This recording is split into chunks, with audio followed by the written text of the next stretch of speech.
प्रधानमंत्री नरेंद्र मोदी ने कहा, आज का भारत परंपरा को आधुनिकता से जोड़कर प्रगति कर रहा है। अयोध्या में 15,700 करोड़ रुपए लागत की विभिन्न विकास परियोजनाओं का शुभारंभ। प्रधानमंत्री कल सुबह 11 बजे आकाशवाणी से मन की बात कार्यक्रम में अपने विचार राष्ट्र के साथ साझा करेंगे। राजस्थान में भजन लाल शर्मा मंत्रिपरिषद का विस्तार, 22 नए मंत्री शामिल। पाकिस्तान के चुनाव आयोग ने 2024 के राष्ट्रीय चुनाव के लिए पूर्व प्रधानमंत्री इमरान खान का नामांकन खारिज किया। मौसम विभाग ने अगले कुछ दिन तक देश के उत्तरी राज्यों में घना कोहरा छाये रहने की संभावना व्यक्त की। और महिला क्रिकेट में मुंबई के वानखेड़े स्टेडियम में ऑस्ट्रेलिया ने भारत को 259 रन का लक्ष्य दिया। समाचार संध्या के साथ मैं जागृति शर्मा। प्रधानमंत्री नरेंद्र मोदी ने लोगों से आग्रह किया है कि वे अयोध्या के नवनिर्मित मंदिर में रामलला की प्राण प्रतिष्ठा के दिन 22 जनवरी को देश में दीपावली मनाएं और राम ज्योति प्रज्वलित करें। उन्होंने कहा कि इस अवसर पर पूरा देश जगमगाना चाहिए। 22 जनवरी को जब अयोध्या में प्रभु राम विराजमान हो, अपने घरों में भी श्री राम ज्योति जलाएं, दीपावली मनाएं। 22 जनवरी की शाम पूरे हिंदुस्तान में जगमग जगमग होनी चाहिए। प्रधानमंत्री ने अयोध्या में महर्षि वाल्मीकि अंतर्राष्ट्रीय हवाई अड्डे का उद्घाटन और 15,700 करोड़ रुपए लागत की कई विकास परियोजनाओं का शुभारंभ किया। इस अवसर पर उन्होंने कहा कि आने वाले दिनों में अयोध्या से होते हुए उत्तर प्रदेश का समग्र विकास होगा। श्री मोदी ने कहा कि हमारी सरकार अयोध्या के विकास पर ध्यान केंद्रित कर रही है, क्योंकि आने वाले दिनों में लाखों लोग यहां आएंगे। साथियों, आने वाले समय में अयोध्या नगरी अवध क्षेत्र ही नहीं बल्कि पूरे यूपी के विकास को ये हमारी अयोध्या दिशा देने वाली है। अयोध्या में श्री राम का भव्य मंदिर बनने के बाद यहाँ आने वाले लोगों की संख्या में बहुत बड़ी वृद्धि होगी। इसे ध्यान में रखते हुए हमारी सरकार अयोध्या में हजारों करोड़ रुपयों के विकास कार्य करा रही है। प्रधानमंत्री ने धार्मिक स्थलों को विकसित करने के अपनी सरकार के कार्यों का उल्लेख करते हुए कहा कि आज का भारत परंपरा को आधुनिकता से जोड़कर प्रगति कर रहा है। उन्होंने कहा कि विकास और संस्कृति के संगम से 21वीं शताब्दी में देश आगे बढ़ेगा। आज यहाँ प्रगति का उत्सव है तो कुछ दिन बाद यहाँ परंपरा का उत्सव भी होगा। आज यहाँ विकास की भव्यता दिख रही है तो कुछ दिनों बाद यहाँ विरासत की भव्यता और दिव्यता दिखने वाली है। यही तो भारत है। विकास और विरासत की यही साझा ताकत भारत को 21वीं सदी में सबसे आगे ले जाएगी। इस अवसर पर प्रधानमंत्री ने पुनर्निर्मित अयोध्या धाम रेलवे स्टेशन का उद्घाटन किया और 6 वंदे भारत तथा हाल ही में शुरू की गई 2 अमृत भारत एक्सप्रेस रेलगाड़ियों को रवाना किया। प्रधानमंत्री ने कहा कि नमो भारत, अमृत भारत और वंदे भारत रेलगाड़ियों की त्रिशक्ति से देश में रेलवे का संपूर्ण परिदृश्य बदल जाएगा। इससे पहले प्रधानमंत्री मोदी ने आज सुबह हवाई अड्डे से अयोध्या धाम रेलवे स्टेशन तक एक रोड शो किया। प्रधानमंत्री अयोध्या शहर में लता मंगेशकर चौक भी गए। प्रधानमंत्री नरेंद्र मोदी कल आकाशवाणी से मन की बात कार्यक्रम में देशवासियों के साथ अपने विचार साझा करेंगे। ये इस कार्यक्रम की 108वीं कड़ी होगी और इसका प्रसारण आकाशवाणी तथा दूरदर्शन के समूचे नेटवर्क पर सुबह 11 बजे से किया जाएगा। ये कार्यक्रम प्रधानमंत्री कार्यालय, सूचना और प्रसारण मंत्रालय तथा डीडी न्यूज के यूट्यूब चैनलों पर भी उपलब्ध रहेगा। ये समाचार आप आकाशवाणी से सुन रहे हैं। ये आकाशवाणी है। राजस्थान में भजन लाल शर्मा मंत्रिपरिषद का आज विस्तार किया गया। राज्यपाल कलराज मिश्र ने जयपुर के राजभवन में आयोजित समारोह में 12 कैबिनेट मंत्रियों, 5 स्वतंत्र प्रभार वाले राज्य मंत्रियों और अन्य 5 राज्य मंत्रियों को शपथ दिलाई। हमारे संवाददाता ने बताया है कि सुरेंद्र पाल टीटी ने भी स्वतंत्र प्रभार वाले राज्य मंत्री के रूप में शपथ ली। प्रदेश में विधानसभा चुनाव के नतीजे आने के 27 दिन बाद आज मंत्रिपरिषद का गठन हुआ है। मंत्री पद की शपथ लेने वालों में 17 नए चेहरे हैं। मंत्रिपरिषद में आज केवल एक महिला को जगह मिल पाई है। मंत्रिपरिषद में सभी संभागों, वर्गों और युवाओं को उचित प्रतिनिधित्व देने का प्रयास किया गया है। सभी मंत्रियों को विभागों का बंटवारा अभी नहीं किया गया है। सुरेंद्र पाल टीटी का नाम चौंकाने वाला है, क्योंकि वे अभी विधायक नहीं हैं और विधानसभा का चुनाव लड़ रहे हैं। राज्य में कुल विधानसभा सीटों की संख्या के अनुसार अधिकतम 30 मंत्री बनाए जा सकते हैं। ऐसे में 5 मंत्रियों को अभी भी मंत्रिपरिषद में जगह मिल सकती है। जितेंद्र द्विवेदी, आकाशवाणी समाचार, जयपुर।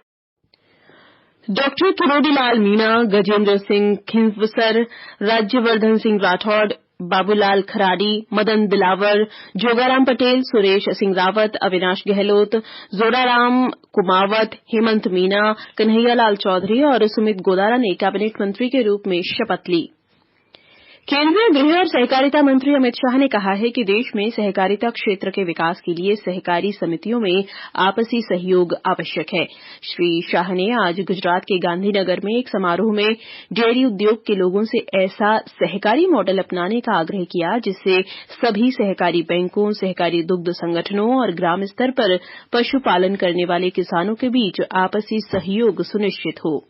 आज विश्व के दुग्ध उत्पादन में भारत 24% हिस्से के साथ 1 नंबर पर पहुंचा है और भारत में पिछले 8 वर्षों में लगभग 51% वृद्धि दुग्ध उत्पादन में हुई है, जो विश्व में सबसे तेजी के साथ बढ़ने वाले है। गृह मंत्री ने आत्मनिर्भर भारत का सपना साकार करने में सहकारी डेयरियों के योगदान की सराहना की। उन्होंने डेयरी क्षेत्र से जुड़े लोगों से आग्रह किया कि वे डिजिटल इंडिया को बढ़ावा देने के लिए 100% डिजिटल लेन-देन करें। केंद्रीय मंत्री ने जैविक कृषि पर भी बल दिया और सहकारी दुग्ध परिसंघों से गाय का गोबर जमा करने के लिए ग्राम स्तर पर केंद्र स्थापित करने को कहा। कार्यक्रम के दौरान श्री अमित शाह ने 25 भारतीय राज्यों और केंद्र शासित प्रदेशों से चयनित 37 विजेताओं को NCDFIE बाजार पुरस्कार भी प्रदान किए।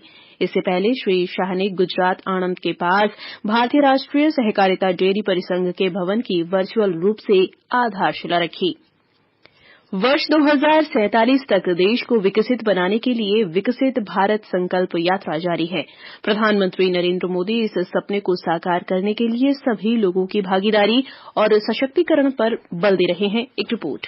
प्रधानमंत्री नरेंद्र मोदी ने इस वर्ष 15 नवंबर को विकसित भारत संकल्प यात्रा रवाना की। इस पहल का उद्देश्य लोगों को सरकारी योजनाओं की जानकारी देना है ताकि देश का प्रत्येक व्यक्ति इनका लाभ उठा सके। पश्चिम बंगाल के अलीपुरद्वार जिले के कालचिनी ब्लॉक के निवासी यशोदा ब्रजवासी ने बताया कि उज्ज्वला योजना के अंतर्गत रसोई गैस प्राप्त होने से उनकी कई परेशानियां समाप्त हो गई हैं। कोलकाता से कल्याण लाहा की रिपोर्ट के साथ समाचार कक्ष से मनीषा खन्ना।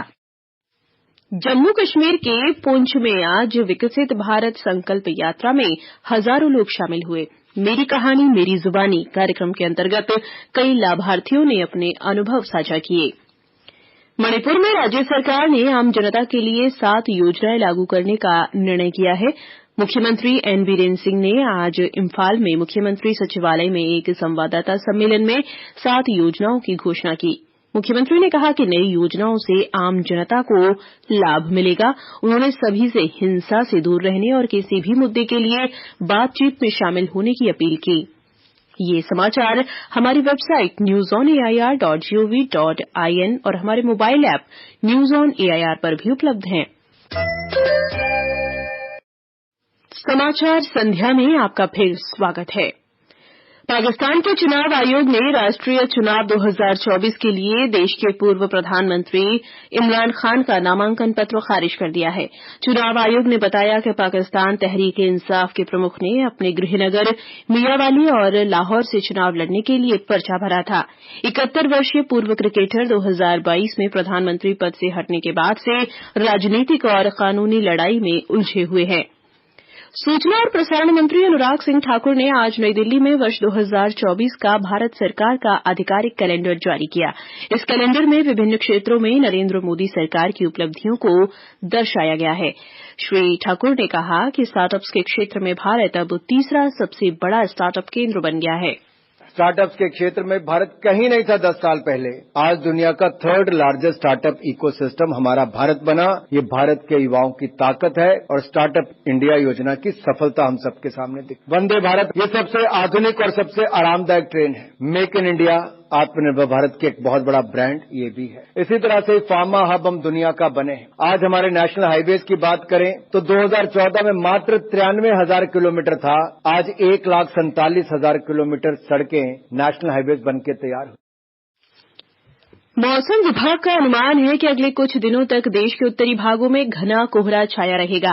विभाग के अनुसार पंजाब के कई भागों में कल तक और पश्चिमी उत्तर प्रदेश में 4 जनवरी तक घना कोहरा छाया रहेगा। हरियाणा, चंडीगढ़, दिल्ली और पूर्वी उत्तर प्रदेश में सोमवार तक घने कोहरे के छाये रहने का अनुमान है। उत्तराखंड में 4 जनवरी और उत्तरी मध्य प्रदेश, उत्तरी राजस्थान तथा झारखंड में सोमवार तक घना कोहरा छाये रहने का अनुमान है। पंजाब के कुछ भागों, हरियाणा और उत्तर प्रदेश के कुछ हिस्सों, मध्य प्रदेश और उत्तरी राजस्थान में कल दिन में शीतलहर का अनुमान व्यक्त किया गया है। भारतीय राष्ट्रीय राजमार्ग प्राधिकरण कोहरे के हालात में कम दृश्यता से निपटने के लिए राष्ट्रीय राजमार्गों पर सड़क सुरक्षा के उपाय कर रहा है। इनमें मिटे हुए और क्षतिग्रस्त सड़क संकेतों को ठीक करना, परावर्तक उपकरणों की दृश्यता बढ़ाना शामिल है। महिला क्रिकेट में मुंबई के वानखेड़े स्टेडियम में ऑस्ट्रेलिया के 259 रन के लक्ष्य के जवाब में भारत ने ताजा समाचार मिलने तक 45 ओवर में 5 विकेट पर 224 रन बना लिए हैं। ऑस्ट्रेलिया ने निर्धारित 50 ओवर में 8 विकेट खोकर 258 रन बनाए। अंत में मुख्य समाचार एक बार फिर। प्रधानमंत्री नरेंद्र मोदी ने कहा, आज का भारत परंपरा को आधुनिकता से जोड़कर प्रगति कर रहा है। अयोध्या में 15,700 करोड़ रुपए लागत की विभिन्न विकास परियोजनाओं का शुभारंभ। प्रधानमंत्री कल सुबह 11 बजे आकाशवाणी से मन की बात कार्यक्रम में अपने विचार राष्ट्र के साथ साझा करेंगे। राजस्थान में भजन लाल शर्मा मंत्रिपरिषद का विस्तार, 22 नए मंत्री शामिल। पाकिस्तान के चुनाव आयोग ने 2024 के राष्ट्रीय चुनाव के लिए पूर्व प्रधानमंत्री इमरान खान का नामांकन खारिज किया। मौसम विभाग ने अगले कुछ दिन तक देश के उत्तरी राज्यों में घना कोहरा छाये रहने की संभावना व्यक्त की। और महिला क्रिकेट में मुंबई के वानखेड़े स्टेडियम में ऑस्ट्रेलिया ने भारत को 259 रन का लक्ष्य दिया। इसके साथ ही समाचार संध्या का ये अंक समाप्त हुआ। नमस्कार। विकसित भारत संकल्प यात्रा एक तरह से देश के गरीबों को, देश की माताओं बहनों को, देश के नौजवानों को, देश के किसानों को मोदी की गारंटी है।